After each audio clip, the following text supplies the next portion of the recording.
ヤ。それでは2023年6月11日の礼拝を始めていきます。皆さんが聞いてください。賛美歌の539番、雨土こぞいてを賛美していきましょう。中高の方にあります、賛美歌の539番です。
詩編4編1から8節を皆さんで購読していきます。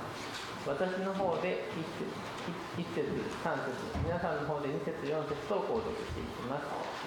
それでは詩編4編1節、私が呼ぶとき答えてください。私の義なる神、あなたは私の苦しみの時にゆとりを与えてくださいました。私を憐れみ、私の祈りを聞いてください。人の子たちよ、いつまで私の栄光を恥ずかしげ、虚しいものを愛し、まやかしものを慕い求めるのか。知れ、主はご自分の生徒を特別に扱われるのだ。私が呼ぶとき、主は聞いてくださる。恐れおののけ、そして罪を犯すな。この上で自分の心に語り静まれ。義の生贄を捧げ、主に呼び頼め。多くの者は言っています。誰か我々に良い目を見せてくれないのか。主よ、どうか顔の光を私たちの上に照らしてください。あなたは私の心に喜びをくださいました。それは穀物と新しいブドウ酒が豊かにある時にも勝っています。平安のうちに私は身を横たえ、すぐ眠りにつきます。主よ、あなただけが私を安らかにしませてくださいます。アーメン。歌ってください。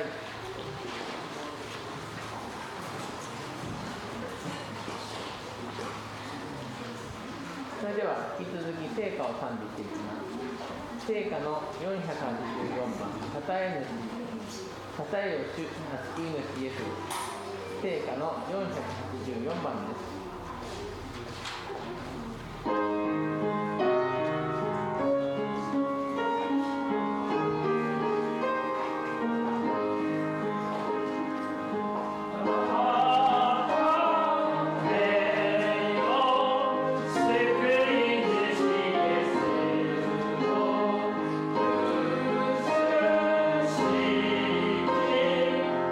愛を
れではお祈りを読んでください。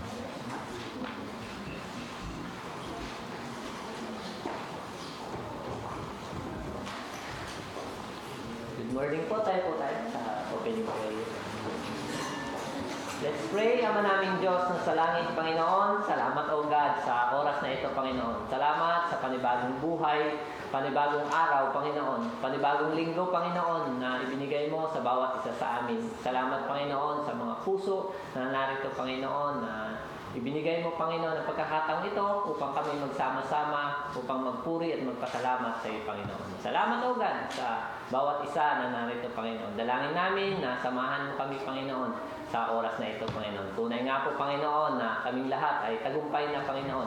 Tagumpay kasama ka, Panginoon. Dahil ikaw, Panginoon, ang aming sentro, Panginoon. Na aming Diyos na buhay na hindi magbabago kailanman, Panginoon. Salamat, Panginoon. Dalangin din namin sa mga salita mo na may hahayag sa oras na ito, Panginoon. Bigyan mo kami ng kaunawaan, karunungan, kaalaman, Panginoon, nagmumula sa iyo. Hayaan mo ang iyong banal na Espiritu, Panginoon, na magpaunawa sa amin, Panginoon, ng iyong mga salita, Panginoon. Huwag mong hayaan na maging batingaw lang ito, Panginoon, sa aming mga pandinig. Bagkos, Panginoon, ito ay patuloy na bumago, Panginoon, ng bawat buhay ng bawat isa. Baguhin mo ang bawat puso namin, patuloy na magpakababa, Panginoon, sa iyo, Panginoon. Dalangin namin, Panginoon, na samahan mo kami sa iyong mga salita, na ang mga salitang ito ay maging tagumpay, Panginoon, sa bawat isa sa amin, Panginoon. Dalangin namin na mga pastor namin, Panginoon, na tatay sa pulpitong ito, si Pastor Luis, si Pastor Kente, O God. Patuloy namin dinadalangin ang kanilang mga buhay sa kanilang paglilingkod, O God. Patuloy mo silang ingatan, protektahan, Panginoon. Dalangin namin na bigyan mo sila ng kalusugan, Panginoon, upang mas lalo na nila, Panginoon, na magamit ang kanilang buhay sa iyo, Panginoon. Dalangin namin ang iyong gabay at patnubay, Panginoon, sa aming mga pastor. Panginoon, tunay nga po, Panginoon, sila ang aming mga tagapag-alaga, Panginoon, dito, O God. Salamat, O God, sa mga buhay nila, Panginoon. Dalangin din namin kay Ma'am Naomi, O God, na suyako namin, O God. Patuloy siya na bigyan mo siya, Panginoon, ng puso na punong-puno ng kagalakan sa kanyang paglilingkod, O God. Alam namin sa kanyang paglilingkod ay hindi na wawalan ng saysay, Panginoon. Alam namin, Panginoon, na ikaw ang pumikilos sa bawat buhay niya, Panginoon, kasama ang kanyang pamilya, O God. Dalangin namin ang iyong biyaya, ang iyong pagpapala sa bawat isa sa amin, Panginoon. Dalangin din namin sa mga kapatiran na wala pa, O God. Ingatan, protektahan mo ang bawat isa sa amin, O God. Dalangin namin, Panginoon, na ang oras na ito, Panginoon, ay maging buhay. Dahil ikaw, Panginoon, ang aming Diyos na buhay na hindi magbabago kailanman. Salamat, O God, sa iyong biyaya at sa iyong grasya. Ito po ang ipanalangin. Jesus' mighty name. Amen. Amen.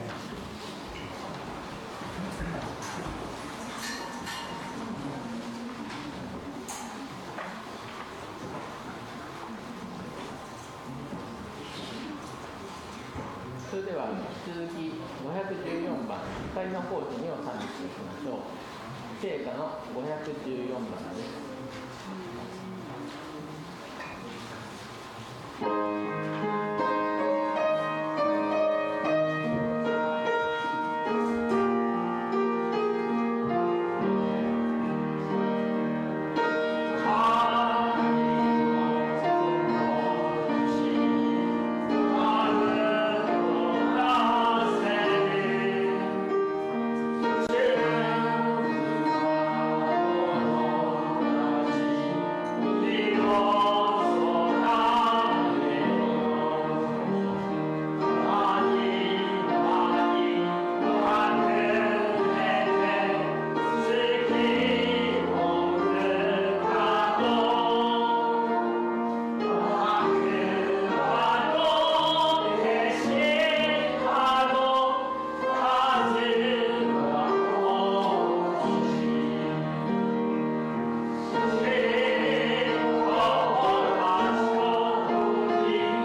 は最後、クライナーを賛美しましょう。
それでは聖書朗読献身メッセージへと続きします。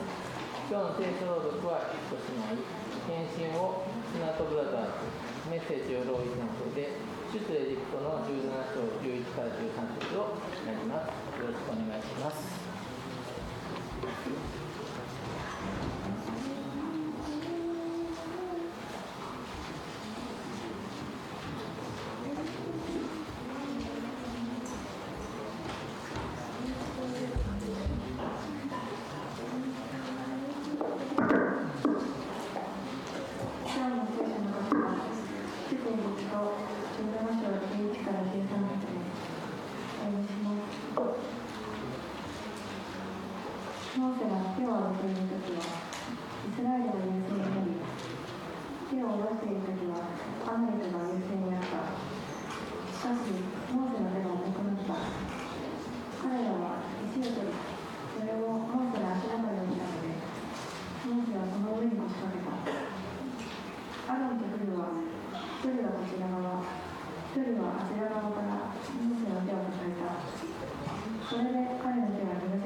Good morning. おはようございます。Ako naman Japanese bro.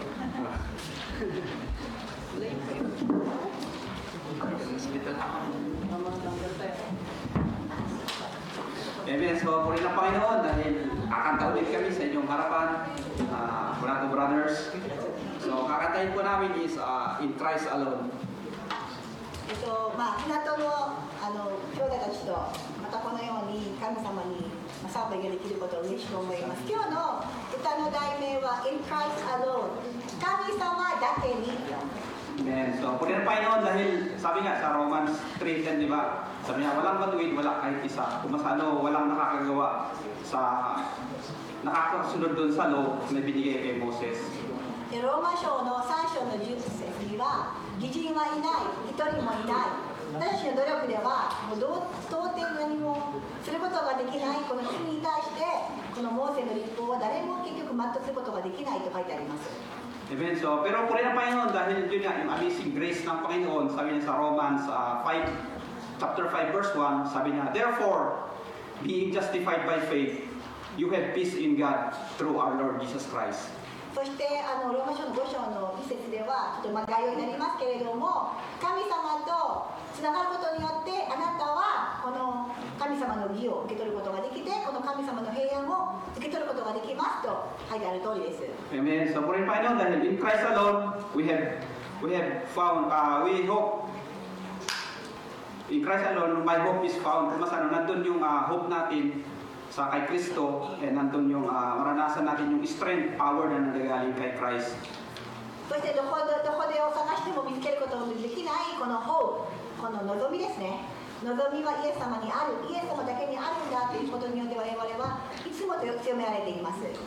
So, amen. Sa lahat ng bayan, matatagpuan natin through our Lord Jesus Christ. すべての解決はイエス様だけにあるんですと。 Amen. So, pakinggan niyo pong aming kanta. Maganda ang boses natin.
Jesus commands my destiny.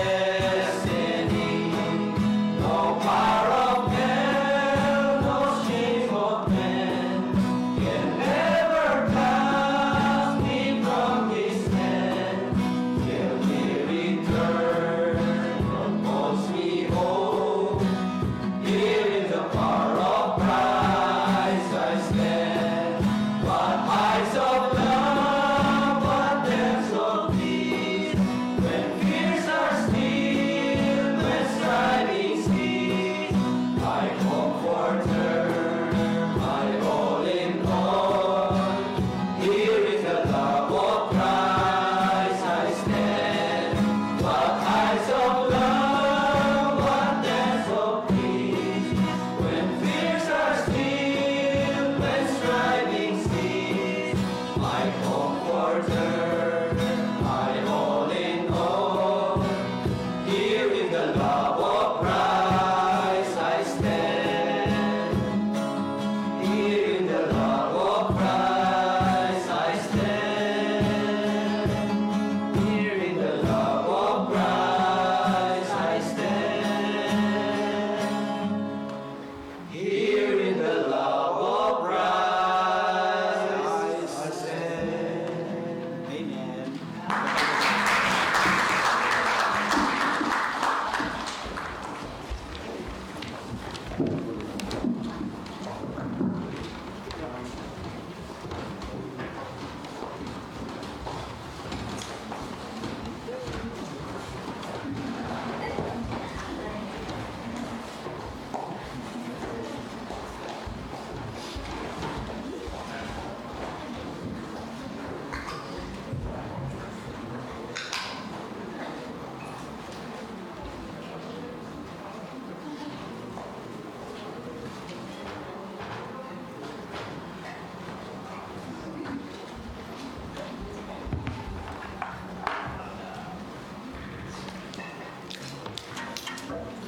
Ohayoshimashita. Good morning sa ating lahat. Good morning, Sir Naomi.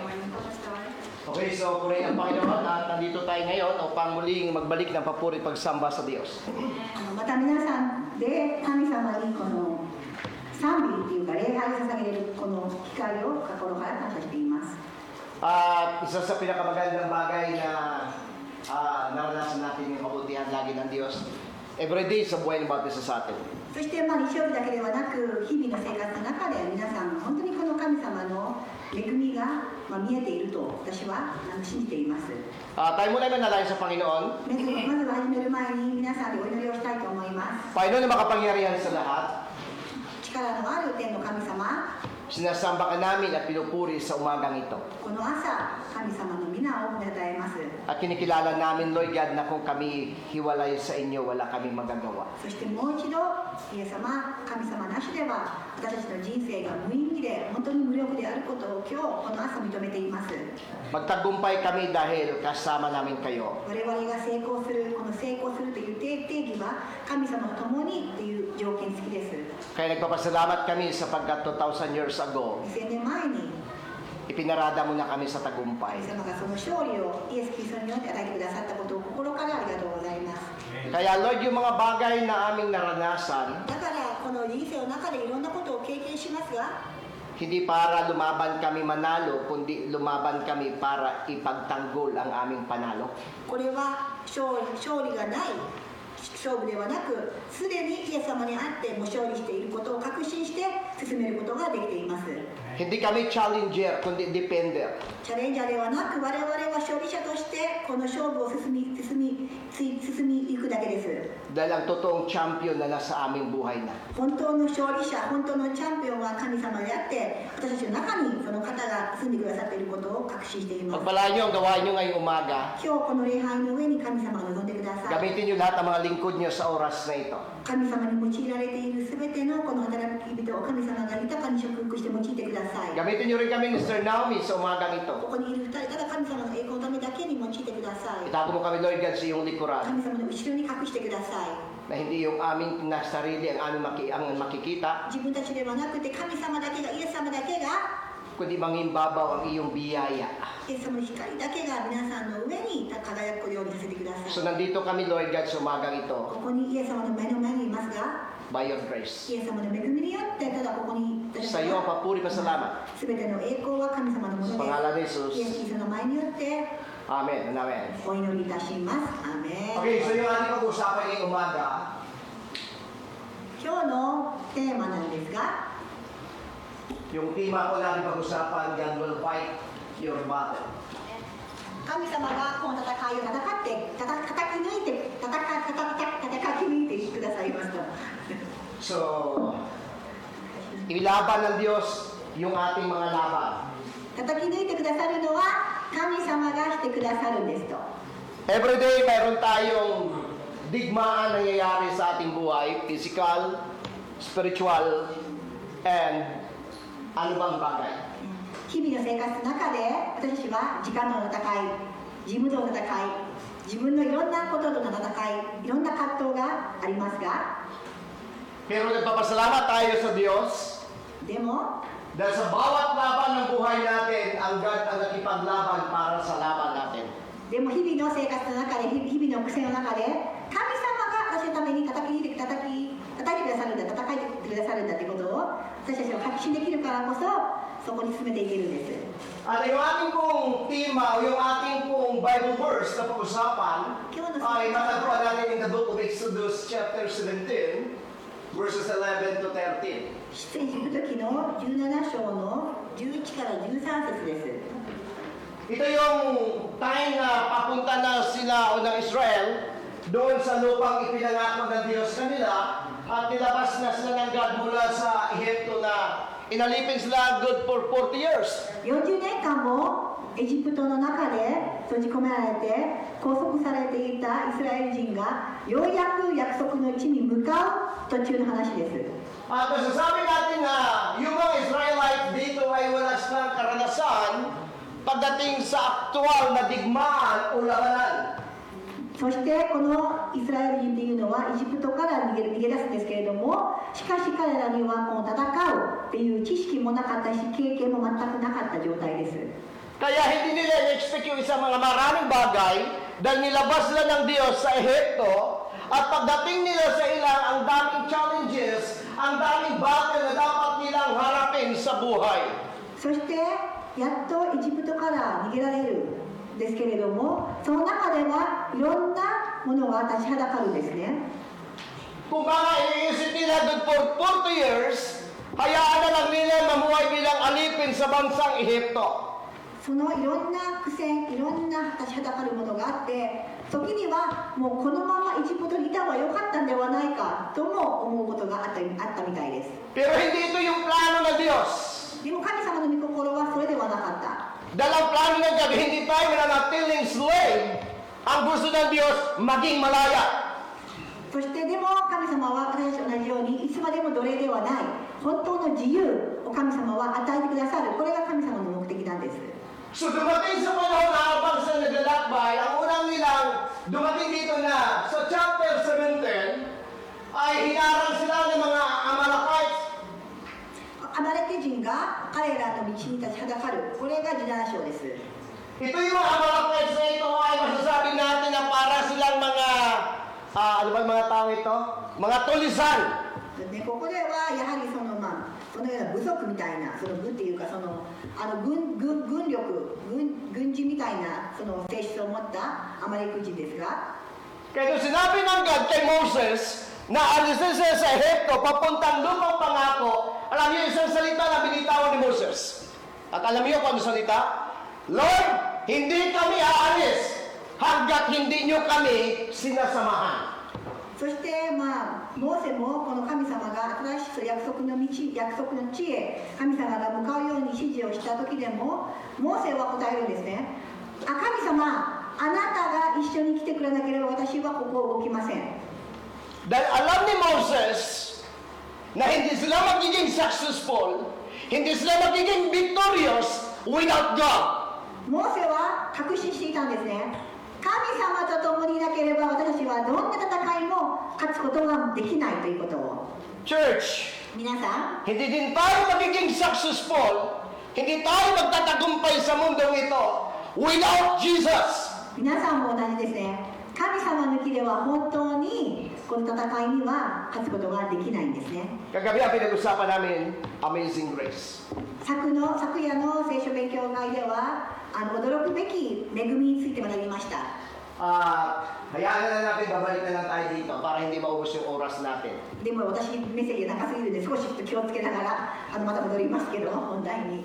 At mayroon tatlong bagay ako napapansin dito mula verse 11 hanggang verse 12. そしてそのエジプト記の17章の11から13を私が勉強しているときにこれ自分で学んだんですか？ At ito yung sikreto, ito yung tatlong bagay na ginawa ni Moses, ni Aaron, tsaka ni Hor. アロンとモーセとホブがした3つのものがあります。 And according to the verse 12, 12節を見ていきますと、 si Hor ay sa bandang kaliwa at si Aaron ay sa bandang kanan. ホールとその2人の人が右と左につくんですね。 Tatlong importanteng bagay na ginawa nila para ang God makipaglaban para sa laban nila. 彼らの戦いを神様によって戦い抜くという作戦です。 Our church, アーメンですか？ habang yung mga Israelites nakipagdigma sa Amalekites at pinangunahan ni Joshua at ni Caleb, ヨシュアとカレムがそのリーダーとなって戦うんですが、 si Moses ay umakyat sa bundok para manalangin sa Diyos. モーセは山に登って神様に祈るんですね。 At sa kanyang paninalangin, kasama niya ang dalawang lalaking ito. Si Aaron na mula sa lahi ni Levi. レビの民族からのアロン、 Si Hor ホールと ay leader ng lahi ni Judah. ユダの民族から来てる人です。 Pastor, hindi ba ang dapat lang mayroong katungkulan during the Old Testament ang may karapatan lang mag-serve sa God, walang iba kundi yung tribes of Levite? でもレビだけの民族がその当時は神様に奉仕をするそのような権限があったのではありませんかと。 Kami church, may dalawang kahulugan. Bakit tribes of Levites and tribes of Judah? わざわざユダの民族、そしてユダの民族からそのような人が神様に仕えるのか。 Because significance of a powerful God. これは何の民族も選ばない、どこの部族からも選ばない神様の特権によるものです。 God is the Lion of Judah. Amen. 神様がユダのライオンというふうに言われていますが、 Yung Savior ay nanggagaling sa lahi at sa lugar ng Judah. そして聖書にもあるようにユダの民族からこの救い主が現れますと。 Benjamin, ベンジャミン、Levite, ito yung mga nagserserve sa God. レビは神様に仕えるそのような人たちですが、 At alam natin, church, kung anong purpose nito. そしてレビ族はどんな目的があるんでしょうか。 Pag pinaghuhingi ng God during the Exodus o during Genesis, ang hiningi ng God na para maging sa kanya, alin? Levites or panganay? Panganay. Lahat ng panganay, tao, hayop, kayawe. 当時の捧げ物で言えばやっぱり長子、その動物でも人間でもやっぱり一番上の人が一番欲しがる、一番有料であるというふうに思われていたんですね。 Pero nabago po ito nung binaba ng God yung Ten Commandments doon sa Mount of Sinai. シナイ山でその立法が神様が下してこう変わったんですが、 Si Moses nagkipag-usap kasama si Joshua doon sa itaas ng bundok. ヨシュアとモーセが山で神様と語るんです。 Si Aaron naman ay pinipirsa ng bayan ng Israel na gumawa ng guyang ginto. でアロンはアロンでそのイスラエルのに残った彼は金のその被造物を作ることをこのようにプレッシャーを与えられるんですね。 Nung binaba at isinulat ng Diyos na kanyang daliri ang 10 utos, huwag kayong magkaroon ng ibang Diyos maliban sa akin. Sa ibaba, ang mga Israelite ay gumawa ng ribultong ginto. At the time, 3,000 ang namatay.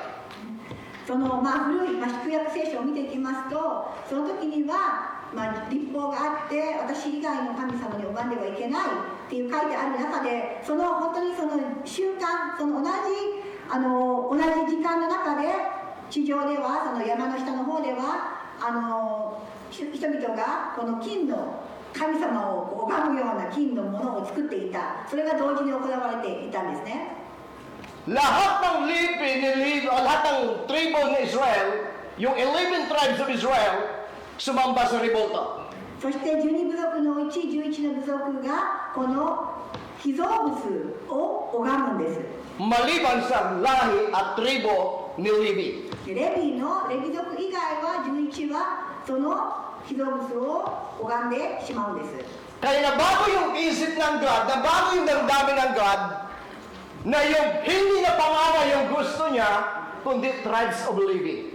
そしてこの長子というふうな考え方、これがその思考からですね、今度はもうレビ族がやはりこの忠実であるというふうな、このような考え方になっていったんですが、 Church, 皆さん、 kung pangalan yung pinag-usapan, hindi tayo kabilang.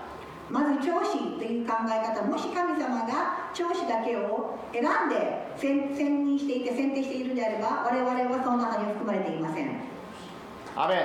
アーメンですか？ Ang pinag-usapan, panganay ng Israel, hindi panganay ng Hentel. ね、イスラエル人の長子ですから、我々は全然イスラエル人ではありませんから、まずはもともとの契約、もともとの条件からは外れていますよね。 Kaya halughubin natin yung Bible, baliktarin natin yung Bible, panganay ng Israel, どこ見たっ not て panganay ng Hentel. イスラエルでの長子、どう見たって、昔のことで、その旧約聖書を見ていきますと、その当時はやはり長子が選ばれていたんですね。 Pero nabago ito dahil sa hindi pagsunod ng tribes of Levi na sasamba sa revolta. そしてそれが、レビ族がこの12族のうちレビ族だけがこの被造物を拝まなかったというような事実があって、その長子思考の考え方も変わっていくんです。 So yung tribe ni Levi hindi gusto, hindi sumamba, hindi sila nakipag-compromise. だからその当時はレビ族だけはこの10法の中のうちのその他の神様を拝んではならないっていうこの律法を、守れたんです。 Pagdating kay Prophet Hosea, じゃあオセアの預言者はどうでしょう？ si Hosea is a man of God. ホセアは神様の子供です。 At nakapag-asawa siya ng isang prostitute. そして彼女は売商具の人と結 At 婚。 ipinaprecise ni Hosea, not Isaiah, Hosea. ホセア Ang sabi ni ホセア Hosea, ホセア預言者ですね。 dati kita hindi bayan, nagkaroon siya ng dalawang anak, si hindi bayan at si hindi kinahabagan. Ang ganda ng pangalan. Kaya sabi ko, pag magkaroon ako ng ampon, ang ipangalan ko, di bayan o di kinahabagan. そしてそのホセアがそのような売商具と結婚して子供ができるんです。その名前がちょっとこの今名前を説明したんですけど。 Sa pag-iksi ng kwento, nabago yung isip at damdamin ng Diyos. Sabi ng God, dati ang tawag sa iyo hindi bayan, ngayon tatawagin kita bayan na ng Diyos. そしてこの、ホセアのその人生を見ていきますと、ここでまたやっぱりその神様の子ではないんだけど、神様の民族ではないけれど、この憐れみによって神様のことを呼ぶという名前をホセアが自分の子供につけるんですね。 Dati hindi ka kinahabagan, ngayon ang habag ng Diyos ay nasa iyo. もともとはあなたには何の神様の恵みを受けることをできないものでったと。 Only by God's grace, church. 神様の恵みによって私にあなたの恵みを捧げようと。 So, Pastor, anong koneksyon sa ating panahon ngayon? そんなの昔のことを言ってるんじゃないですかと。今の私たちの時代とはどうつながるんでしょうか。 Sabi ni Pedro, 1 Peter, you're a chosen people. ペテロは言っています。皆さんは選ばれたものです。 Amen. 雨ですか Pag 皆さん。 binasa niyo ang kausap ni Paul o ni Pedro, hindi Israel, Hudyo. Hindi Hudyo, hindi Israel, Hentel. Sabi ng Diyos, you're a chosen people, royal priesthood, people belong to God. Sino to? Hentel. Nung dumating si Christ, binuksan ng God yung lahat ng privilege. Kaya nung namatay siya sa krus ng Kalbaryo, alas 3 ng hapon, bago siya namatay, naglindol na malakas, nahati ang lahat ng tabi mula itaas hanggang pababa, nabuksan lahat ng mga libingan, nabuhay ang mga patay, nagbigay ng opportunity na lahat ng tao makalapit sa Diyos at makita yung glorification ng God. That is the amazing grace ng Lord.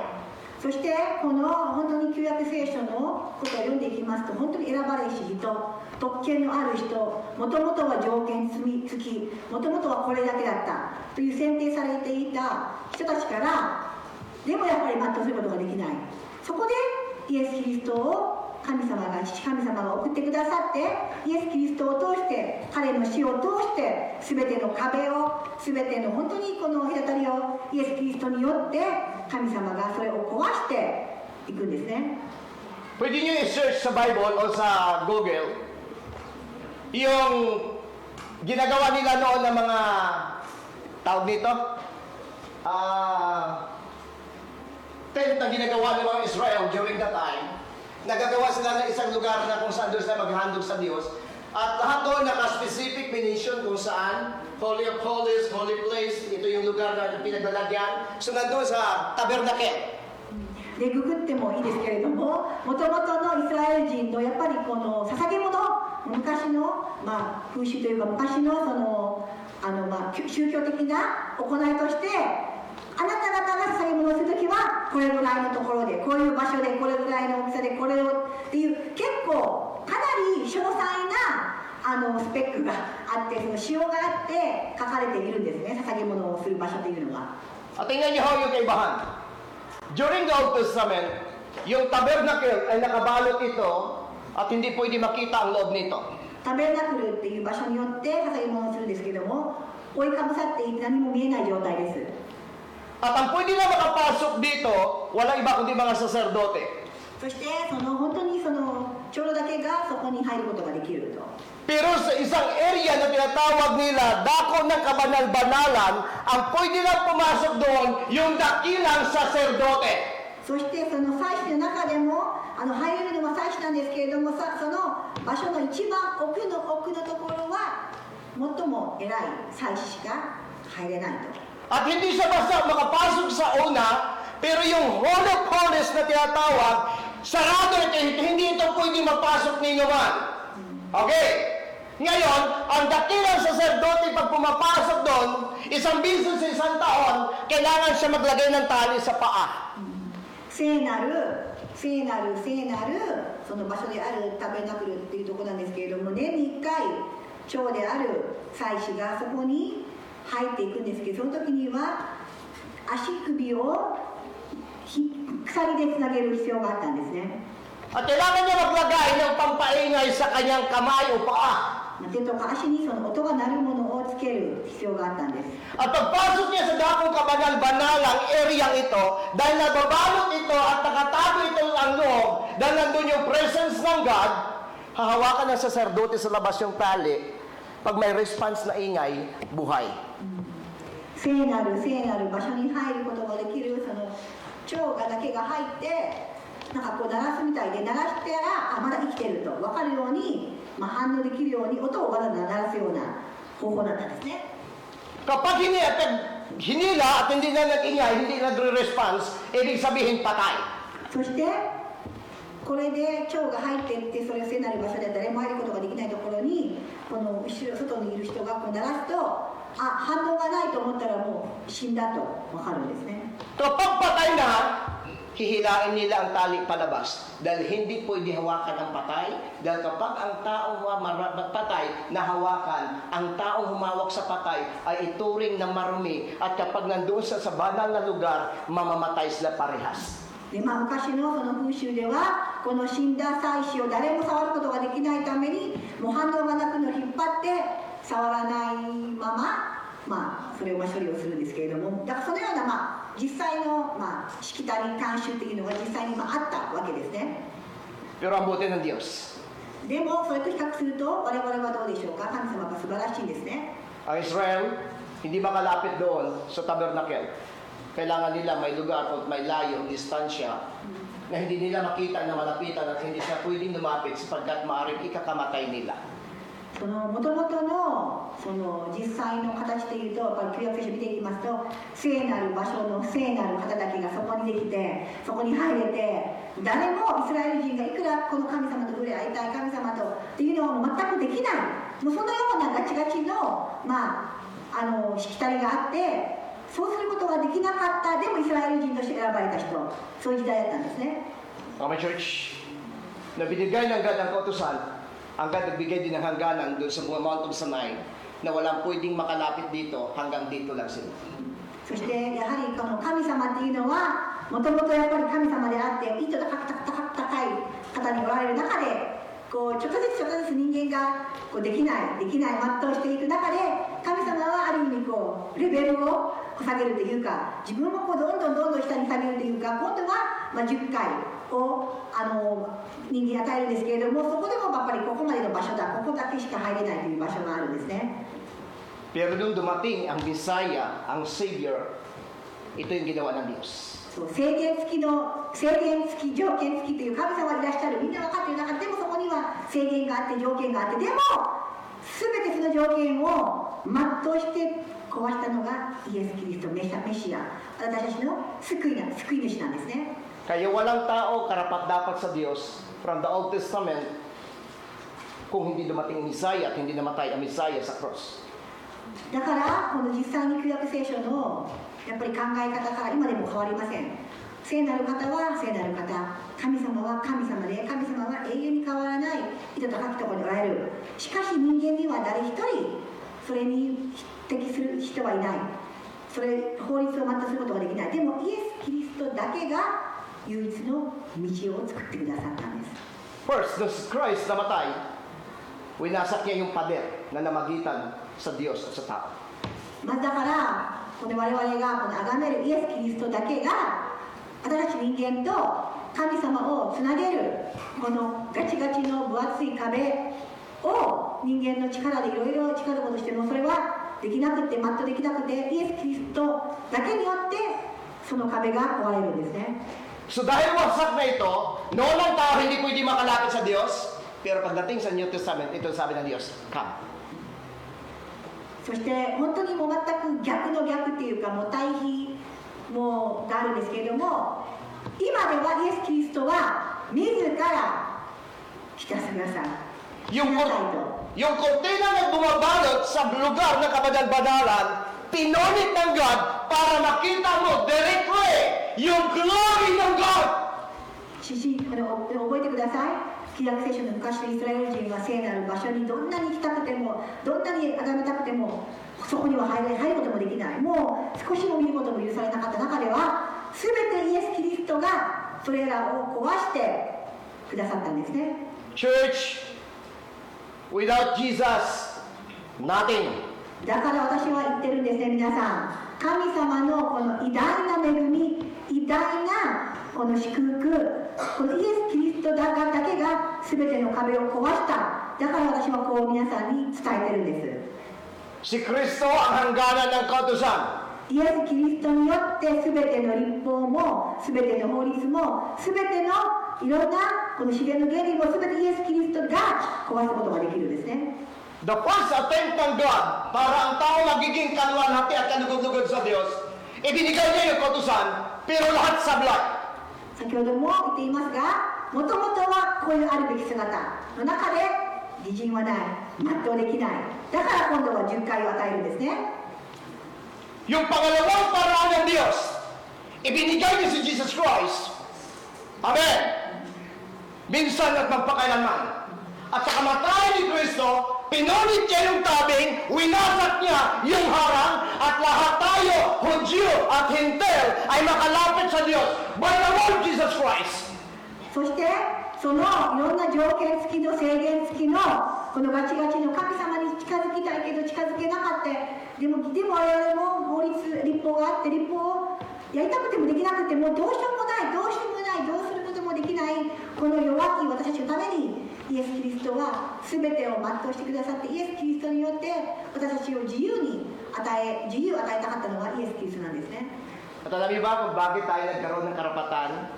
First, according to the Bible, inampun tayo ng Diyos para maging anak niya. And spiritually, tayo mga Hudyo, a royal priesthood, people belong to God, a holy nation. Tayo yung church, only by God's words. だから我々はもともとのそのイスラエル人でもありませんし、もともとの本当にイエス様に、いや神様が選ばれた民族でもなかった。これは事実であって、でもやはりだから今旧約聖書と新約聖書では本当にイエス・キリストを通して、イエス・キリストだけの方法によって、イエス・キリストによって私は神様の子供である、もう全く変わらない、もう全くもう同じ、本当に神様がこの施しを与えることができる、愛することができる、恵みを与えることができる神様の子供として全く同じ条件、同じような子供として受け入れられたんだという事実があるんですね。 Our church, 皆さん分かります so bakit か？ si Hor, tsaka si Aaron? Amen? Si Aaron, lugar at lahi ng Levi. Amen.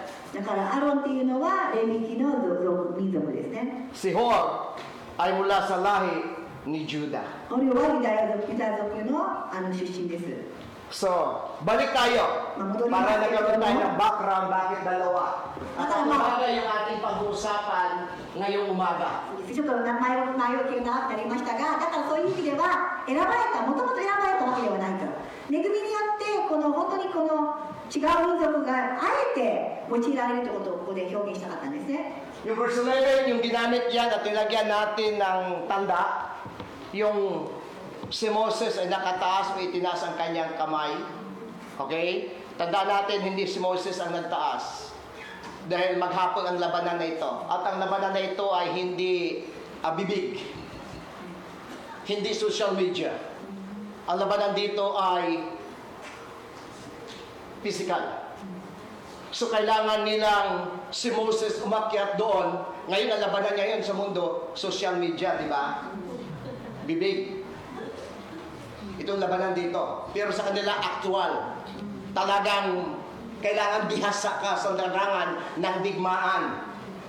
そしてここでエジプト首都エジプト記を見ていきます。戦いはもう本当にこの武力の戦いで、今の時代は SNS で言ってましたけれども、今はもうソーシャルメディアで自分のこの怒りをこれぶちかましてこういう戦う人が多いんですけれども、本当に昔はもちろんもうそんな方法がなくて、本当にこの武力で戦う、この本当に文字通りの戦いがそこで繰り広げられたんですね、この出エジプト時のところでは。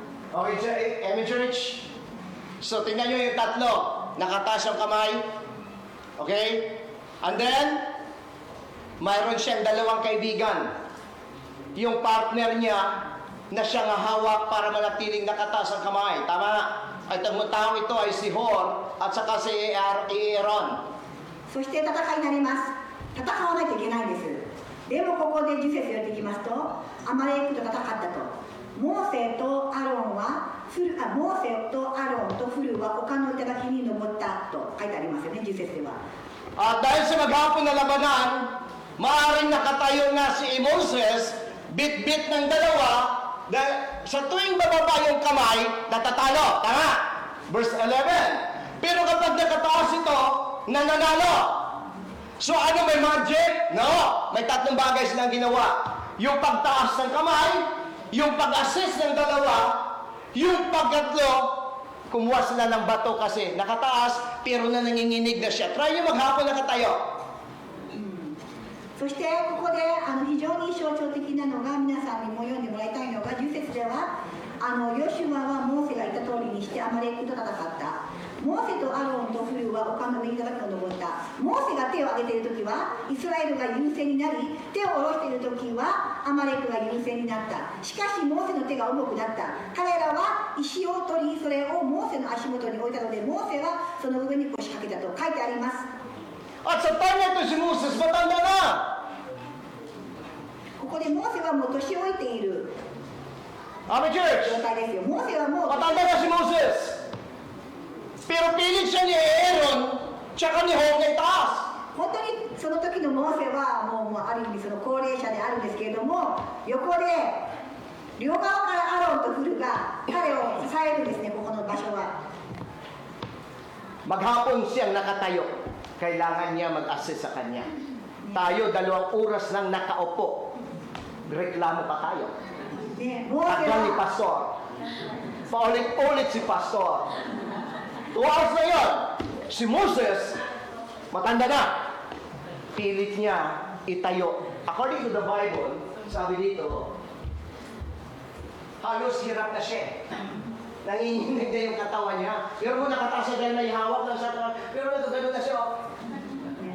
このモーセっていうのは年老いているっていうのも分かりますし、もうそれも分かるね、今では分かるんですけれども、そしてもでも彼は年老いた状況の中でもこの使命、戦う、この本当に手を挙げて戦う、これによって彼は用いられるんですけれども、我々は時には2時間のメッセージでさえ、先生座ってるんですよ、皆さんは座ってて何度どこも痛くないのに、もう同じことばっかり繰り返さないでくださいと文句を言ってちょっと比較しちゃダメなんですけれども、モーセは立って戦って年老いて戦っていて、もう足もガタガタだったと思いますよ。 Ang ginawa ng dalawa, アロンとフルは何をしましたか？ binitbit lang ba nila si Moses? Hindi. 彼らはモーセを運んだんですか？ Kumuha sila ng bato. モーセとアロンとフルは石を持ってくるんですね。 At nung nakakita sila ng bato, 石を見つけて、 ano sabi diyan sa verse 12? 12節何書いてありますか？ Habang si Moses nakatayo, isang solusyon para manatili siyang malakas, kumuha sila ng bato. 石を持ってきましたよね、彼らは。 And then, sabi diyan 12, pinaupo siya. そして彼らは石を取り、それをモーセの足元に置いたので、モーセはその上に腰掛けたと。 Sa church, ang labanan natin ngayon, reality. そして我々の今世界で私たちが実際に今戦っている戦いというのはもう本当に毎日葛藤がありますよね。 Wala ngayon, pero darating ang araw, susuong tayo sa laban ng buhay. 今は自由だ、今は平安かと思うんですけれども、必ずみんなどっかで置いてこの人生の試練に皆さん経験するんですね。 Kapag tayo Christian ay sumuong sa laban, hindi ginawa ito ng Diyos para saktan ka. Pinahintulutan ng God, yung tinatawag natin na permissive will ng God, hindi para saktan ka, kundi parang turuan kang lalong tumatag. 時には私たちクリスチャンで神様の本当に忠実にしたいと思う中でも、神様は時にはそのような試練を許可されるんですけれども、これを皆さん覚えてください。この試練というのはあなたを苦しめるための神様が許可された試練ではないことを。 Ito pananaw ko sa buhay, Christian o non-Christian. クリスチャンでもナンクリスチャンでも Lahat tayo susuong sa problema. 皆さん共通することは試練を経験します。 Pag wala tayo problema, dalawa ang dahilan. 試練がない、問題がない人生。 Number one, pag wala ka problema, malaki problema mo. 問題がない、問題がない、問題がないと思ってるこそ本当に問題がある人だと思いますよ。 Amen. ダメですか？ Ang normal na tao may problema. 普通の人 Pero は hindi normal, walang problema. 朝起きてからいろんなことはどうしようってみんな悩むのが人間人生ですよね。朝起きてからですよ、それはもう。 Sabi ng isang pastor na panood ko sa kagabi, pangalawa, pag wala problema isang tao, lalo na Krisyano, baka hindi mo nakakampi hindi mo nakaway ang demonyo, kakampi mo. そしてある牧師さんの話ですけれども、この神様を信じている中では、いや全然楽だよ、もう全然もう自由放題だと思って生きている人はやはり苦しみがないのは、もしかしたらもうこの世の流れに沿ってこの世の流れに生まれて、もう全てもうそれをこうなんか罪の意識もないまま生きている人かもしれませんと。 Hindi pa wala kami problema kasi ang lapit ko sa Diyos. いや神様、いや牧先生私問題がないですよ、神様とても近いんですよと。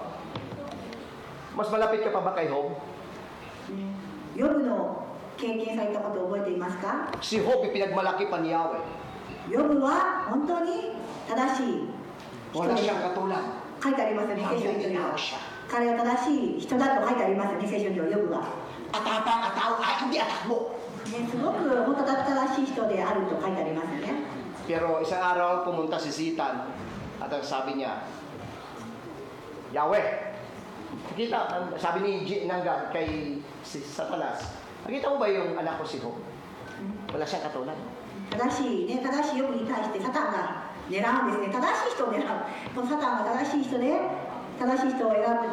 で、ヤウェ、あなたの子供の養父はどうでしょうかと。 Kaya pangalan niya Satan. Ang ibig sabihin ng salitang Satan, accuser. ねサタンっていうのは責めるのが上手なんですよ。 Amen. Sabi niya, hindi ba nagiging matapat yang yan sa'yo kasi ang buti mo? So, ini-exist niya talaga. Sabi niya, hindi. Subukan mo lahat. Ano sagot ng God? Gawin mo lahat. ここでやっぱりサタンっていうのはすぐに責めるんですね。もう一番得意技は責める側、責める。あなたのヨブが正しいのはあなたがよくしてくれているだけだから彼は忠実じゃないですかと神様に挑発するんですね、サタンは。 Si Pedro at saka mga disciples, siningi din ni Satan na ligligin sila at bisayin katulad ng trigo, right? Pero sagot ng Diyos, o ni Jesus, ipahinutulot ko naman sa Kanya. Hindi siya, pero masabi natin, hindi siya will ng God. Yung tawag natin, permissive will ng God. Pero sa permissive will ng God, pinahintulutan niya ito, ang God may plano. At ang planong ito, hindi para saktan ka, kundi bigyan ka ng magandang kinabukasan. だから皆さん、クリスチャンの中ではなんか幸福志向になってなんかクリスチャンだから問題がないと思ってしまってはいけませんよ、皆さん。神様がやはりクリスチャンの中でもやはりもっと強くなるため、もっと分かるため、もっとあなたを成長させたい、あなたを用いたい、あなたを祝福したいからこそ、時には神様は試練を許可されるんですよ。許可される。でもこれは決してあなたが苦しめられるわけ、苦しめられただけではなくて、その逆なんですね。 Pinag-aralan ko ang buhay nito ni Paul o ni Pedro at yung pagingin ni Satan na bistayin sila. Namangha ko. Dahil ito yung prayer ng God. Sabi niya, Pedro, hinihingi ni Satan na bistayin kayo katulad ng trigo. Pero, sabi ni Jesus, ipanalangin ko na hindi malubusan mawala ang iyong pananalin. And the next promise, pagbalik mo,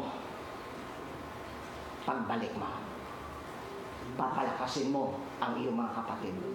And the next promise ng God, sa iyo, Pedro, okay, itatayo ko yung aking iglesia. So, ang susi, wala kay Pedro.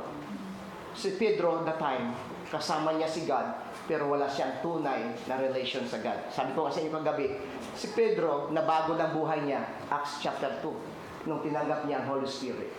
Without the Spirit of God, ang tao hindi mababago. でここで、ペテロは有名なイエス・キリストの弟子ではありますよね。でこの本当に不思議なのが、イエス・キリストがまだ地上におられた時に、実際にペテロはイエス・キリストと生活を共にするんですけれども、その中で見ていくのが結構不信仰なんですよね。十二弟子のうちのリーダー的な存在であるペテロは実は不信仰ないろんな行いをするんですね。それで実際に読んでいきますと、本当の意味でペテロが本当に神様のことが分かったっていうのは使徒の働きのところであって、神様がいなくなったわけですね。イエス・キリストが天に引き上げられる時に本当に神様を知るんです。だから我々人間っていうのも同じで、自分では神様のことを知ってるかなと思って一緒にいると思うんですけれども、やっぱそれぞれは神様にタイミングがあるということなんですよね。だからペテロと同じようにペテロに対して神様は言うんですね。サタンがあなたを任そうとしていると、サタンがあなたを惑わそうとしていると言うんですけれども、ここでイエス・キリストはそこに対して、ペテロに対して、私はあなたの信仰がなくならないように祈りますと。決して神様はサタンに「はいストップ」って言わないんですね。時にはイエス様はその自分に愛するペテロに対しても「じゃあいいよ」と。ただあなたの信仰がなくならないように祈りますと。2つ目、あなたにこの試練が起きたとしても、それはあなたがいつかこの試練を用いられるためであると。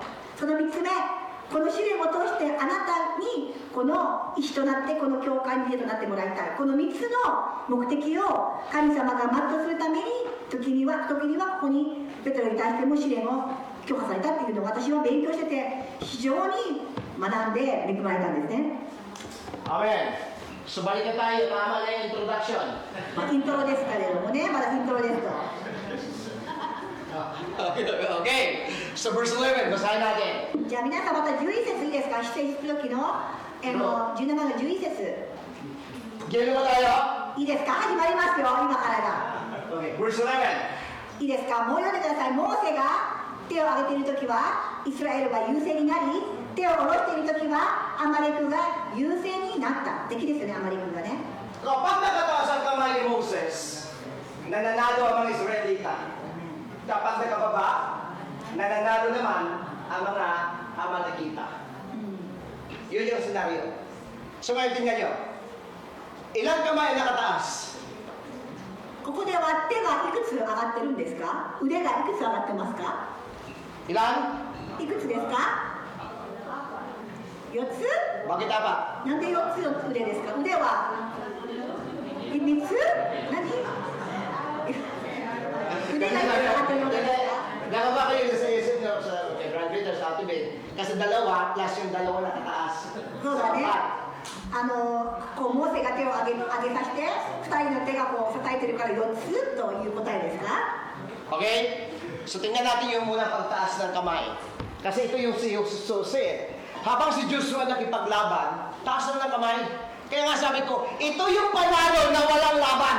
ね、ヨシュアが下のところで戦っているんですよ。実際に軍力で、本当に軍力で戦っているヨシュアがいるんですけど、モーセたちは戦おうとしてます。でも手を挙げて戦うんです、彼らは。ここを皆さんちゃんと理解してくださいね。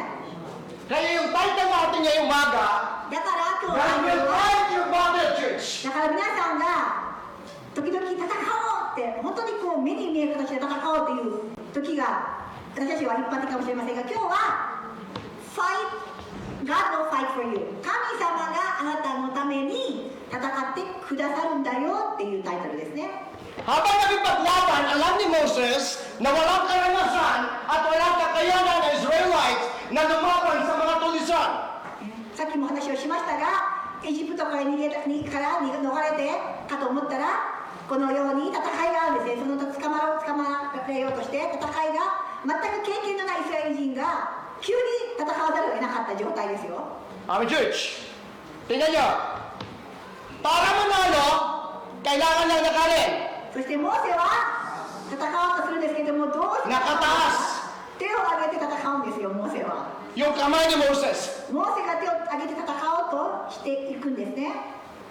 May mga preacher ako napanood at napakinggan na sa gitna daw ng laban, kailangan mo mag-worship sa God, magpuri sa Diyos.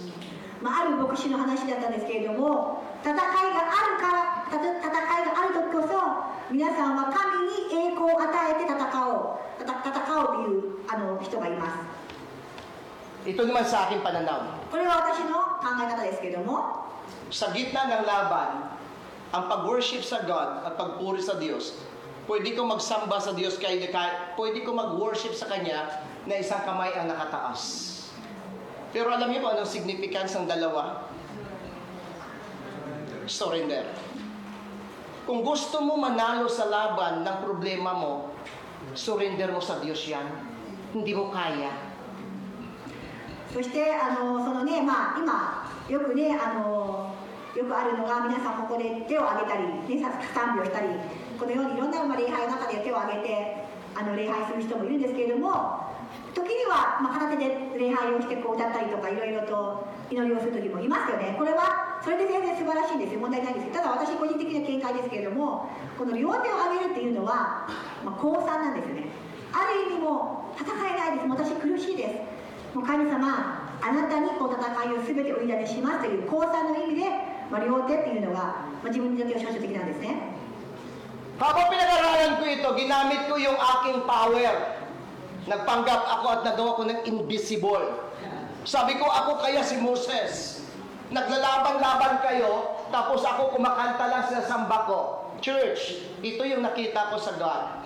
Base sa talatang ito. Alam ni Moses at nakita niya na nakipagdigma siya at nakita niya every time na bababa ang kanyang kamay, natatalo ang kanyang bayan. Kapag nakataas, nananalo sila. Itong bagay, sabi ko, Lord, kung ako na sa kalagayan ni Moses, hindi ko siguro magawa yung magpuri at sasamba. Ang nandun ako, magpipre dahil hindi ko kaya ang laban at Lord, kailangan kita. そしてこの時に私が本当にこの文脈を読んで自分で学んでいる時に本当にこの手を挙げて全く自分たちの目的としていたこの逃れる時に立ちはだかるこのいろんな戦いが起こるんですけれども、その中で唯一の術、モーセはもう全くこのイスラエル人を戦う経験もないし、そういうふうに教育されたわけでもないし、全く無経験で戦わないといけない状況にあって、でも戦わないといけない、この試練を全く世界に戦わないとしか方法がない時にモーセは手を挙げるんですけれども、私も一緒です。手を挙げるというのはもう神様、もうあなたにだけこの戦いをお委ねします、もうあなたにお任せするからどうか助けてくださいという意味ではなかったかなという自分も思うんですね。Ang salitang pagsuko sa Diyos o ang salitang pagsuko, surrender, sa isang tao, isang karuwagan, tama? Isang kabiguan, at isang walang kwentang tao pagdating sa labanan kapag sumuko ka. Pero sa God, ang pinakamatindi sa Diyos, yung isang Christian na sa panahon ng digmaan, wala siyang ibang lapitan kundi sumuko sa God. Lord, hindi ko kaya. ここでよく今の一般的なこの世界ではリタイアをしたり断念したりやめたりすることはもう弱い者の象徴と言われていますけれども、でも神様は違うんですね。神様は私たちは本当に自分が一番よくご存知です。弱いんです。私たちは弱いんです。でもその弱さを本当に自分にさえも認められない中で神様に認めるとき、神様に自分も全く弱いんです、何もできないんですというときこそ、神様はその弱さを神様が本当に補ってくださる、本当の意味で神様が全てのあなたの弱いところを助けてくださる、強めてくださるのが神様の、得意技なんですよね、実は。May napanood ako na isang pelikula o parang kunting drama ng samurai dito sa Japan. 日本の侍の話をちょっと動画でちらっと見たんですけども、 So yung lugar nila, yung parang liblib na lugar, siya yung pinaka-leader, tapos nilusob sila ng parang tawag dito yung sa movie na ito, pelikula na ito, parang mga tawag nito, mga masasamang tao. ね、侍の話ですけれども、そこで平和に暮らしていて山奥の中で悪い人たちがやってきて邪魔をしてくるんですね。 Tapos sa tindi na ng labanan nila, halos lahat ng kalbaryo niya, dami niyang patay. At ilan na lang siya, siya yung leader, ang dami niya ng sugat. ね、襲ってきて敵が襲ってくるんですけれども、もう未防備だったので、もう自分たちの部下は、自分の侍の部下たちや武士たちはもう倒れて自分も傷だらけになっていくんです、このリーダーが。 Tapos pinagtawalan sila ng mga kalaban nila. そして敵が嘲笑うんですね、この弱しい者どもがと。 Alam mo, habang yung bida, そして主人公は pinaglaruan at dami niyang tama sugat sa kanyang katawan na halos give up na siya, halos susuko na siya. これ本当テレビでちらっと見ただけなんで何言ってるか分かんないですけども、そこでいっぱい傷だけになって、この主人公は何をしたかと、何かそれでも戦おうとするんですね。 Isang 10 years old na bata mula sa pagtago ang sumigaw. 10歳の男の子がなんと隠れていたんですね。彼が叫ぶんです。 Pasensya niyo ko sa sasabihin kung mali ha. Ito yung sigaw ng bata. Unisan! お兄さん、 Tama ba Mr. Namin? Okay. Ano ba ang gagawin na? Akira Minay! 諦めないと言ったんですね。諦め Nung ない。 narinig ito ng bida, hirap siya, tumayo siya. そしてこのもう諦めかけようとしていた主人公がこの子供の声を聞いて立ち上がるんですね。 Hanggang naubos niya yung kalaban, そして敵と戦って力 kasabay ng が pagbagsak niya. みなぎって、 Bago siya namatay, sabi niya sa bata, Salamat sa'yo. で死ぬ前にこう自分も戦うんですけれども、でもやっぱり傷だらけになって最後にその男の子にありがとうと言うんですね。 Si Moses habang nagipaglaban, taas yung kamay niya lang. Maghapon, pero hindi dapat sumuko. 全く同じですよね。モーセも本来ならばもう諦めるべき状態ですよ。彼も全くもう全然経験のなしで戦ってるから、そしてもうプロのねその相手が来てもう本当にもう初めからもう分かっている展開で諦めた方が賢明だと思う場合にいたんですけれども、モーセも同じで諦めずに戦おうとしたんですね。 Ang pagsuko at pag-give up ng Christian life daw sa problema, isang karuwagan. Pero ang pagsuko sa Diyos dahil sa problema, ibigay sa God ay isang dakilang pagpapasya. だから私たちクリスチャンとしても自分の頭の中でもう諦めよう、もうできないと思うことは実は本当のクリスチャンの考え方ではないです皆さん。もう諦めようとできない、もう無理だなって分かって、でも神様に対して委ねる、これが本当の最も大事なことであると私は思っています。 Hanggat kaya natin, だから諦めないんですよ。最後までどんなに試練が来たって戦うんです、クリスチャンは。最後まで戦うんです。 pagbigyan ka ng Diyos. 諦めないんです。よぼよぼになっても、このガタガタになっても、足がガタガタになっても、諦めない神様がいるからっていう姿勢こそが、神様が勝利を与えてくださるんですね、皆さん。 Pero sa panahon na nagpasya ka na hindi mo na kaya, itaas mo lang sa kamay mo sa Diyos at sasabihin mo, Lord, suko na ako. だからある意味クリスチャンにとっての勝利はもう最後までギリギリまで叩き抜くではなくて、初めから自分の強さを知って、もう神様おいられしますよということこそが本当の強い、本当の成功者、勝利者の秘訣なんではないでしょうか。 Pag nagtaas si Moses na nanalo, pagbaba, natatalo, nakita ng God. モーセが手を挙げるときにはイスラエル人が優勢になり、手を挙げるときはアマレクが優勢になると。 At ang Diyos ang nakipaglaban sa kanila. だからモーセがやったのを手を挙げて委ねることだけ委ねたんです、神様に。神様に委ねますという時には神様が働いてくださる、戦ってくださるっていう事実ですね。 Amen, church? アーメンですか。 Kaya sa laban, huwag sumuko. Ang laban at bigat mo at dala mo, ang hirap maglakbay sa mundong ito na punong-puno ka ng dala. だから皆さん Ibigay mo yung dala mo at ang God tutulong sa'yo at ang God magbigay sa'yo ng tagumpay na inaasa mo. だから皆さんは時には重たい戦いがあるじゃないですか。あると思いますと、あれがない、これなんでこうなってしまったんだろう、これはどうしようと、本当に自分の中でこの目に見えないけど自分だけがしているこの肩の重荷、戦い、不安あると思いますけども、皆さんこれこそあなたが自由になれない理由なんですよね。だからそれを一旦全てをこの重荷をこの優しい神様にお委ねする、神様にお任せする。皆さんそれを本当にこういう時こそ、辛い時こそ進めたいと私は心から願っています。 Ang sabi ng awit 55:22, Psalms 55:22.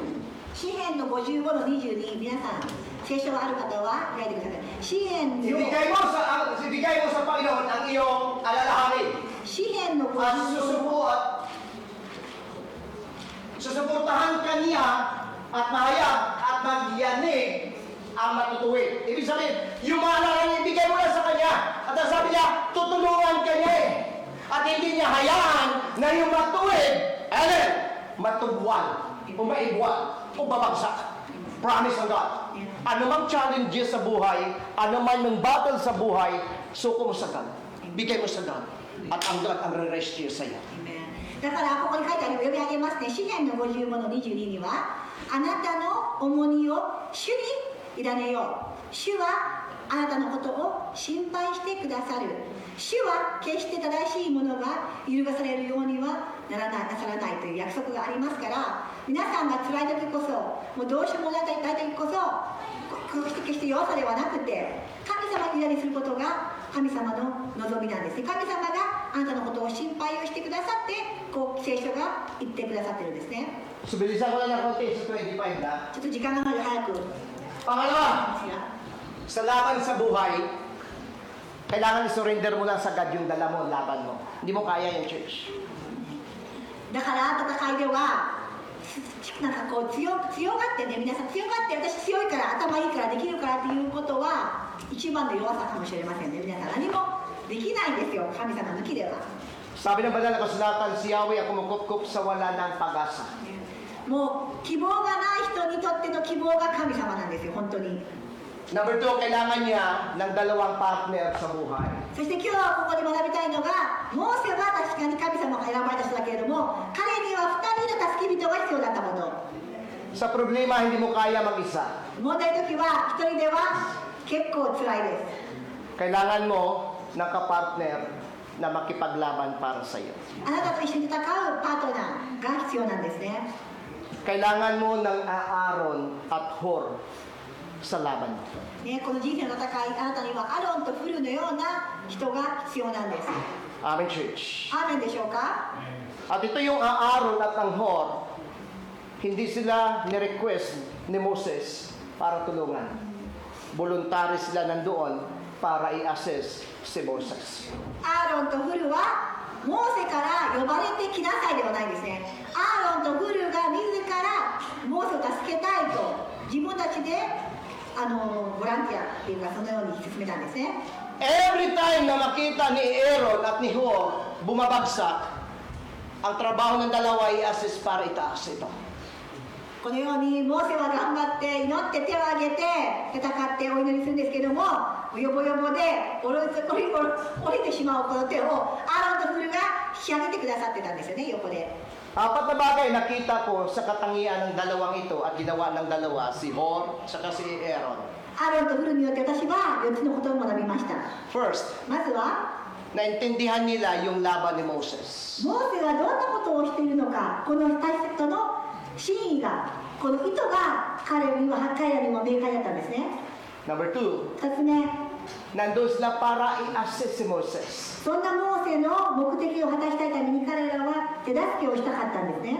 Number three, 3つ目、 nandun sila para i-lift up si Moses. モーセを助けたい、モーセに勝利を与えたい、本当に応援する心があったんですね。 Church, 皆さん、 sa bawat battle natin sa buhay, kailangan mo ang Aaron at Hor na mga trusted people na handa kang proteksyonan, handa kang tulungan at suportahan. だから皆さんもこの人生辛い時はありますけれども、神様は必ずですよ、皆さんの人生にはアロンとフルのような人を神様が与えてくださっています。だから甘いです、そういう時はちゃんとアロンとフルを神様が必要な時に与えてくださっているんですね。 Kailangan mo ng Aaron at Hor na magpo-protect sa'yo at susuporta sa'yo at sasabihin, tataas ka namin. あなたがもう人生の中でもうどうしようもない、その何を満たせばいいかわからない時、みんなに来ます。これは皆さんに全員来ると思いますけれども、そういう時にこれがこの目的であると、もう一度あなたを引き上げてくださるアロンとフルを、アロンとフルのような存在を神様は皆さんに備えてくださっているんですね。 Sabi ng verse 12, nangawit na si Moses, kaya si Aaron at si Hor ay kumuha ng isang bato at pinupuroon si Moses habang hawak nila pataas ang mga kamay nito hanggang lumubog ang araw. 興味深いことに12節はモーセの手が重くなった彼らは石を取り、それをモーセの足元に置いたので、モーセはその上に腰掛けた。アロンと、そしてこれもその一日ずっと日が沈むまでと書いてありますね。 Alam niyo, ang sarap ng buhay ni Moses 日が沈むまでアロンとフルが彼を支えたんですよ。 na mayroon siyang dalawang katabi na Aaron at Hor. アロンとフルの存在がモーセの一番辛い時にもうガタガタガタってもうどうしようもない時にいてくださったんですね、アロンとフル。 Ito yung mga tao, hindi sila habang nakataas, wala silang salita. Bagkos kung ano yung nakita nila, yun yung kanilang ginagawa. Hindi nila i-down si Moses, kundi itinaas na si Moses. So sa church, kung gusto mo manalo sa laban ng buhay, kailangan mo kapartner sa buhay. Hindi tayo magtagumpay na nag-iisa. だから人生の中でも皆さんは一人ぼっちかと思う時があるかもしれませんけど、違います。必ず神様があなたが本当に必要とする助け人を与えてくださって、本当に彼らに対して皆さんが本当にそれを信じていいんです。このアロンとフルは何一つ不平を不満を言わずに、ただ本当に心からこのモーセを支えたかっただけだったんですね。 Amen, church. Amen. 雨ですか？ Nandun si Aaron at saka si Hor, hindi para pag-usapan si Moses. Nandun si Aaron at saka si Hor para i-assess si Moses. アロンとフルは何が起こってんだろう、何この人おかしいとか、もう諦めばいいのにとか、本当にもう彼を批判するような人もいたかもしれません。でもアロンとフルは間違いなくそんなことを何一つ思わず、ただ純粋にこのモーセを支えたかった、そんな心の持ち主だったんですね。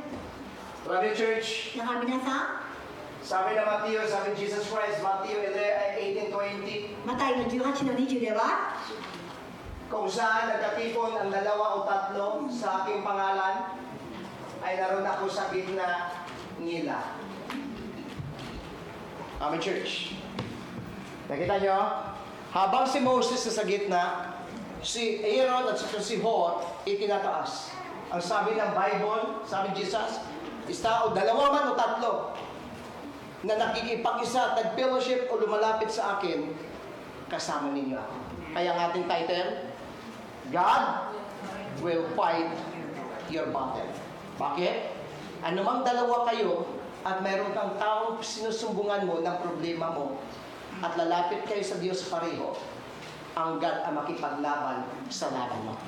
だからマタイの福音書、これも皆さんにとって神様が本当に残してくれている言葉でもあるんですけれども、誠に、マタイの福音書の18節の19節、誠にあなた方にもう一度告げます。もしあなた方のうち2人がどんなことでも地上で心を一つにして祈るなら、天におられる私の父はそれを叶えてくださいます。2人でも3人でも私の名において集まるところには私はその中にいるからですと。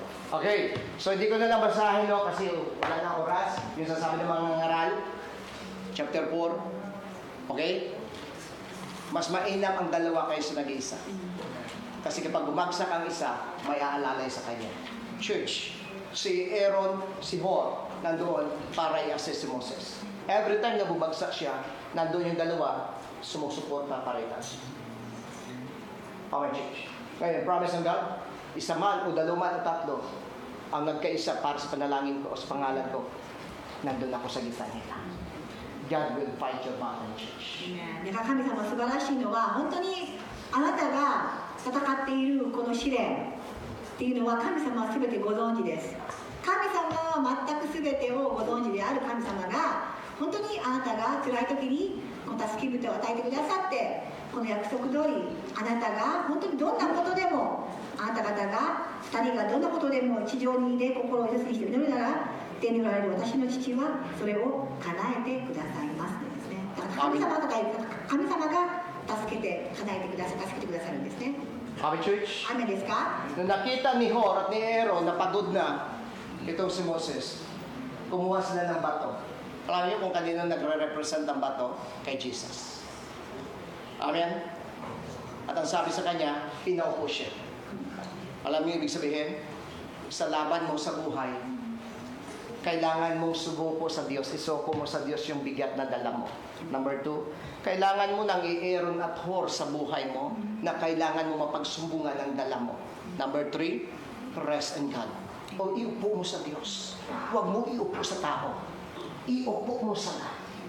だから今日は本当にこの、御言葉を通して皆さんも同じように戦い方ですね、いろんなこの人生の試練、あなたを惑わそうと、あなたを倒そうと、自殺させしようと、あなたを本当に途方に暮れさせようと、いろんな試練がありますけれど、戦い方はとても明快ですと。まずは神様に委ねること、あなたには無力であること、それを認めることなんですね。神様とが戦ってくださると信じること。2つ目は神様が送ってくださるいろんな方々を通してあなたは話をしていいんです。頼っていいんです。信じて本当に一人ではない、そんな人を神様が与えてくださる。モーセにこの2人を与えたように、あなたにもこのような方々を与えてくださいます。そして3つ目、石があります。石を置きましたよね。あの石はイエス・キリストを象徴していまして、神様、あとはそれをやったならば、あとはこう安らぎを持って座ればいいんです。もうね、暗いガタガタしていた足をもう座らせたんですよね。これはモーセに対しても、もう戦ってるけどもう座っていいんだと、あとはもう任せればいいんだ、あとはもうことを運ばれるのを待つだけなんだという証でも、そういう意味でもあって、皆さんに対しても今神様はそのような戦い方を進めておられます。 Sa halip na ikwento mo sa tao, ikwento mo sa God. Sa halip na iupo mo sa tao, iupo mo sa God. 人に言うんではなく、人に、ね、噂を言うんではなく、神様2人が心を一つにして祈るなら神様に言うんです。神様にはっきりとダイレクトに言えばいいんですね。 Amen, church. 雨ですか皆さん。 Sa laban, 戦いでは ang tao hindi makakatulong para magpapahinga sa iyo. Pero kapag lumapit sa God, ang God magbigay ng kapahingahan sa iyo. 大事なことは、その皆さんがこのさっきのアロンとフルみたいな人はやっぱり神様を信じる人、神様と一緒であなたを、神様を信じてあなたと本当に一緒にお祈りができる人、助けてくれる人を本当に皆神様が与えてくださいますので、それで神様は勝利を与えようとしてくださっているんですね、皆さんにも。 Minsan lumapit at pumunta si Jesus Christ sa magkapatid na Marta at Maria. マルタとマリアの話をしますが、イエス・キリストが、 At malapit na ang dispiras ng Paskwa. もうすぐその杉越の祭りの日に行ったんですね。 Pagpasok ni Jesus Christ, abalang-abala si Marta sa paghahanda tungkol sa maraming bagay. イエス・キリストがその家に入った時にマルタはいろんなことに忙しくをしていました。 Pero iba si Maria. でもマリアはどんなことをしていましたか？ Sa halip na gayahin niya si Maria o si Marta, umupo siya sa paanan ni Jesus at nakinig. マルタのようにあれはこれやと準備をするではなくて、マリアはイエス・キリストの足のところで座ってお話を聞いていたんですね。 And according to the Bible, pinili ni Maria yung pinakamahalaga at ito'y hindi na maalis sa kanya. Church, sa bawat battle ng buhay, sa bawat laban ng buhay, iupo mo sa God at ang God magbigay ng kapahingahan sa laban ng buhay. そしてこのマルタとマリアのお話、その姉妹なんですけれども、このあれやこれやといろんな準備をして、この準備をしていくマリタに対して、ただマリアは本当にこの神様の御言葉を聞いて平安をいただいたんですよね。だから皆さんも戦いの中でもやっぱり平安を神様によってもらう、これをイエス様は望んでおられるんですね。 Sabi ng Mateo 11, sabi ni Jesus, lumapit kayo sa akin, kayong lahat na paggal at nabigatan ng iyong dalahin, at kayo bibigyan ko ng kapahingahan. Church, ang pag-upo ni Moses sa bato ay larawan na habang nakipagdigma siya, may kapahingahan sa Diyos. Sa mundo, puno ng kaguluhan, pero sa God, may kapahingahan. だから皆さんも本当にいろんなことで心を惑わす、心に平安がない、あれやこれやと本当にこの世界は私たちをそんなものに来たがりますけれども、もう一度ここで神様の平安が最も大事であること、そういう時は神様に委ねて石の上に座るようなモーセみたいな対応で本当に簡単に委ねていいんです。神様は本当にあなたのために戦ってくださることを、それを信じて本当にするだけなんですね。 Bago ako magtapos, gusto ko kayong kantahan ng kaunti na lang. 最後に歌を皆さんに歌い Hindi ako singer. At number one talaga, paminsahiin mo lang ako sa bangkita, huwag mo akong pakantahin. 歌手でもありませんが、でも歌はもともと得意ではないですが、 Kaya mas gusto ko mangaral sa labas, huwag lang ako magkanta sa church. ロボレンドの方がまだ本当正直100倍もマシなんですよね、歌を歌うよりは。 Pero kantahin ko sapagkat ang kantang ito at ang awiting ito ay naranasan ko sa buhay ko 1995. でも1995年に私がこの人生で経験したことを思い出しながらその歌を歌いたいと思います。 Nung time na ito, napakiramdam ko walang tao na nagpapahalaga sa akin, walang tao na lumapit o mag-lift up sa buhay ko. Pag umakyat ako sa kwarto ng church, umiiyak ako, at one time narinig ko ang kantang ito, at ito nag-lift up ng buhay ko. 忘れもしない1995年、もう私が一人で本当にもう自分もいろんな、残念な人生を送っていたがゆえに自分の中で自己自得になって本当にこう悲しい、本当にもうどん底にいた時に自分は自分の部屋に上がってこの歌が聞こえて引き上げられたのを覚えています。 Okay, so ipi-play ko na lang para hindi na masayang yung oras.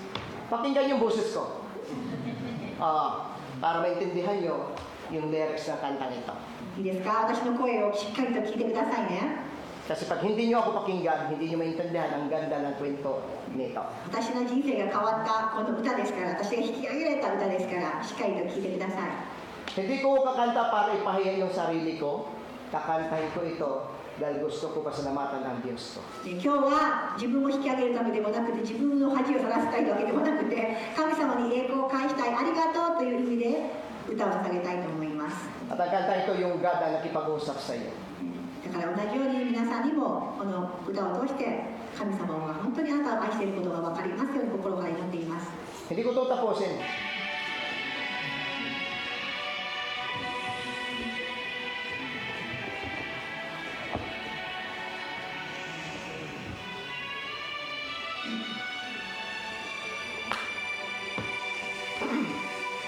Hindi maganda boses ko ah.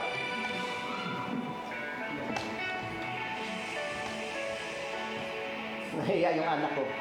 子供のお恥ずかしそうですけどどうしようかなと Huwag mo sanang isipin, 思わないでください。 di kita あなた natatanaw. のことを知らないなんて思わないでください。 Huwag mo sanang 決して思わ isipin, ないでください。 iniwanan na あなた kita. のことをほっといたなんて決して思わないでください。 Lagi kang nakikita sa paglipas ng あ araw. なたのことを毎日見ています。 At aking nalalaman 私は何でもあなたのことを知ってい ang るんだよ。 iyong あ pagdurusa. なたの経験していることすべてわかるよと。 Huwag mo sanang 決して isipin, 思わないでください。 di kita naririnig. あなたのことを決して聞いてないなんて思わないでください。 Ang iyong dalamhati, あなたの悲しみも ang iyong mga 苦 daing. しみも全部私は知っています。 Di mo ba nalalaman na kita'y inipin? 私はあなたのことを愛しているということまだわからないんですか？ Bawat patak ng iyong luha あなたの涙 ay は aking 全て私が nababati. 拭いますよと。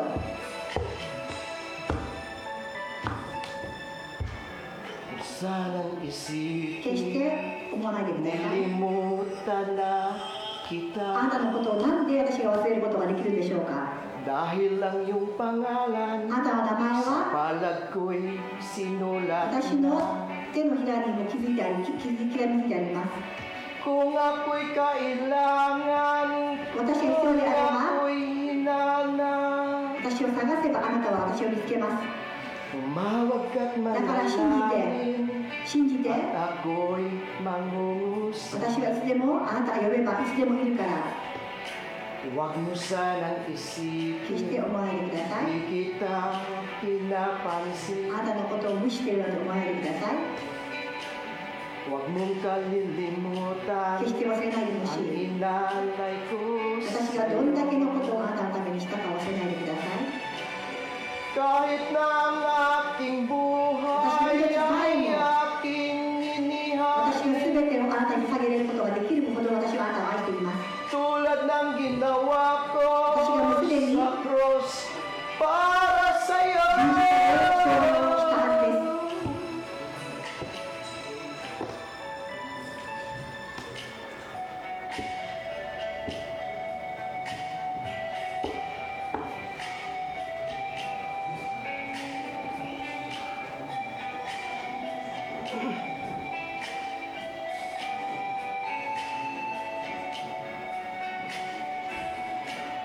Kung ako'y kailangan, Kasi nga, kung sila- ako'y hinanap, 私だけを見つけてください。 tumawag ka't す manalangin, ぐに私を駆けつ at けますから。 ako'y mangungusap. いつでもすぐに駆けつけますから。 Huwag mo sanang だ isipin, から忘れないでください。 di kita あ pinapansin. なたを無視してるなんて思わないでください。 Huwag mong kalilimutan ang inalay ko sa 私が iyo. すでに証明したその愛を信じてください。 Kahit na ang aking buhay ay aking 全 inihain, 生涯をあなたに捧げました。 tulad ng ginawa ko sa cross para sa iyo. 私は証明をしたはずです。 Huwag mo sanang だから決 isipin, して忘れないで di ください。 kita minamahal あなたのことを愛していないなんて決して思わないでください。 ang katotohanan. Kita'y minamahal. いつでも私はあなたを愛していま God す。 Church, tayo manalangin. それでは最後にお祈りをしましょう。 Lord, salamat 神様、ありがとうございます。 sapagkat sa bawat laban namin, hindi kayo malayo. すべての戦いの中、あなたはすべてをご存知です。 Minsan iniisip namin na kinalimutan mo kami. 時には神様がいないかのように自分たちで勝手に不安になる時があります。 Minsan iniisip namin na pinabayaan mo 神 kami. 様がいないかのように本当に自分で戦わないといけないんだと Pero 頑張 hindi ってしまう totoo, 時があり Lord. ます。 Dahil mabuti kayo at mapagmahal. でもそれらは全て偽りで嘘です。神様は私たちを愛してくださっていつでも戦ってくださっています。 Kaya Lord, ang laban namin だからこの人生の戦いは ay ilalaban mo para sa laban namin. 神様が私たちを愛しているからこそ全てを本当に神様に委ねて Salamat います。 sa pangalan ni 感謝 Jesus. します。 Amen. Amen. イエス・キリストの名前によって God bless. Thank you.「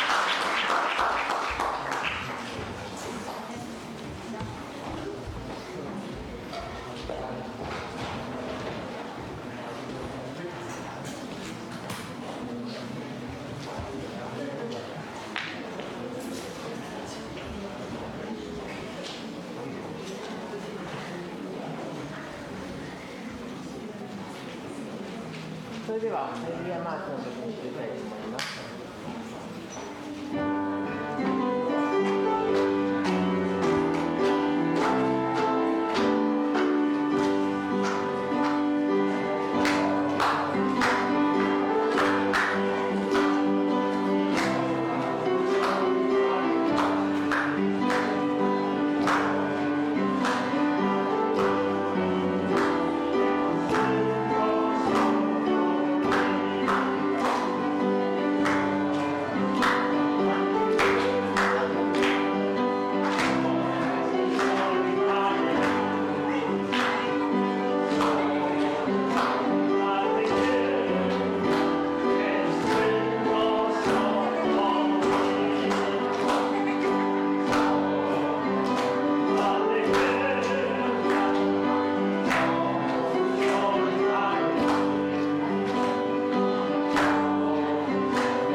それでは感謝の祈りを今に行き前にお願いします。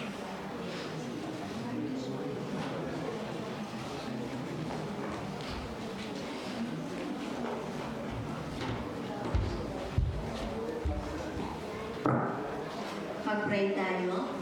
Panginoon na makapangyarihan sa lahat, muli kami nagpupuri at muli kami nagpapasalamat sa inyo. Salamat sa natapos na gawain sa umagang ito. Salamat sa mga salita na ibinigay para sa amin. Salamat muli sa paalala mo sa amin. And thanks, O God, sa mga troubles na aming hinaharap. Lagi kami lumapit, lagi namin pagkatiwala sa iyo. Tunay nga, Lord, hindi namin kaya ang laban ng aming buhay. Ba't kaya namin sapagkat kasama namin kayo? Marami pong salamat sa bawat kapatid na ginamit mo sa umagang ito.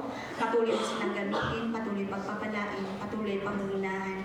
Marami pong salamat sa kaloob na aming nalikom sa umagang ito. Pagpalain mo ito, Panginoon, para sa gawain po ninyo, Panginoon. Pagpalain mo ang bawat isa na nagbigay, Panginoon, ng kanilang kita, Panginoon. Panginoon, pagpalain mo ang kaisya na aming pinapasukan. Patuloy mo, Lord, i-bless ang bawat aming company, bawat may-ari, Panginoon. Panginoon, marami pong salamat sa oras na ito na pinagkalo mo para sa amin. Dalangin po namin sa buong isang linggo. Patuloy mo kaming pangunahan, patuloy mo kaming patnubayan, patuloy mo kaming gabayan, patuloy mo kaming palakasin. Marami pong salamat at lahat na papuri, lahat na pagsamba, binabalik namin sa pangalan ni Jesus. Amen. Amen.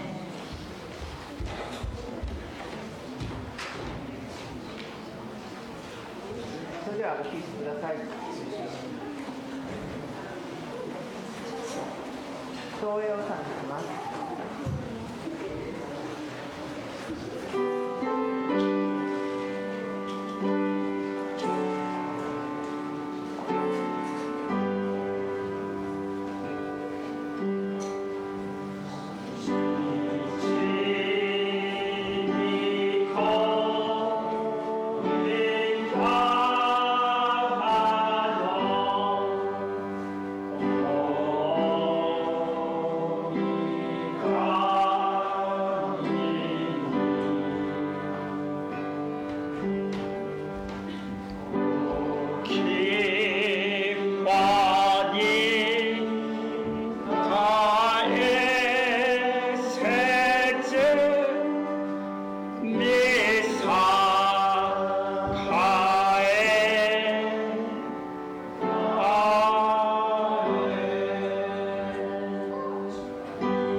主イエス・キリストの恵み、父なる神の愛、聖霊の交わり、出席されたすべての方々の上にとこしえまでありますように。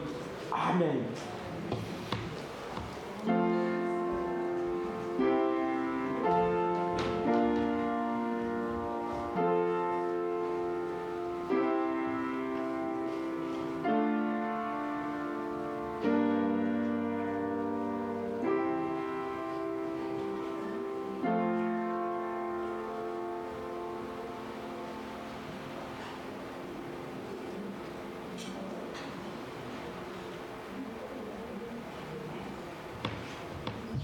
それではお着席ください。